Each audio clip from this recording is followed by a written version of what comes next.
Good evening, students. In this video, I'm going to explain the poem summary, "The Road Not Taken." It was written by Robert Frost. It is for first year students, General English. Robert Frost was actually American poet, and he depicts especially rural life in his poetry, and especially in New England, rural life in New England. He used only simple words in poetry, but difficult to understand because of philosophical theme. He was the only poet who received a Pulitzer Prize 4 times. And the poem "The Road Not Taken" was written by him, and he has written this poem by using simple words, but the poem has inner meaning. Decision taken and its consequences in one's life are the major themes of this poem, and every stanza makes us to go beyond the lines and explore the inner meaning of the poem. Yes, so outwardly the poem has given one meaning, but inner meaning is totally different from the outer meaning. And one day, the speaker, while walking, confronts two roads that are separated in a yellow wood. He cannot travel both roads at a time because of being a single traveler.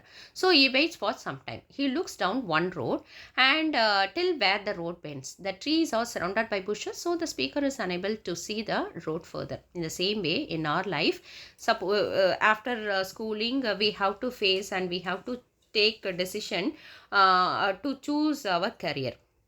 So definitely we may have so many choices, but once if you decide, you have to travel in the same path only. We cannot return back, and again we should start the new road or the new career or anything like that. That is the inner meaning of this poem. And now the speaker looks at the other road. He feels that this road is as just as fair and better to choose, and it is grassy and has to be traveled by many people. And if you get a chance to travel on the first road, he says there will not be any difference between the two roads. It appears that there is no footsteps of anyone on the leaves. So the inner meaning is actually he thinks and he feels that there is no that much of difference between the two roads. But at the same time, he has taken the second choice. In the same way, we may compare two things, or we may have two choices, but anyway, at one stage we have to select any one in our life.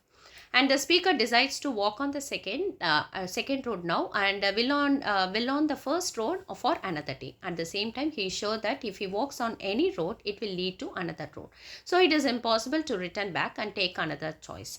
So the poets, that means the speaker, feels and thinks that he wants to take the second choice, but at the same time, suppose if it is not comfortable for him, again he wants to take the first road in another day, but he knows very well that it is impossible to return back and start the new journey. In the same way, in our life, once if you decide, once if you select a choice, again and again we cannot change it. So that is the main theme of this poem.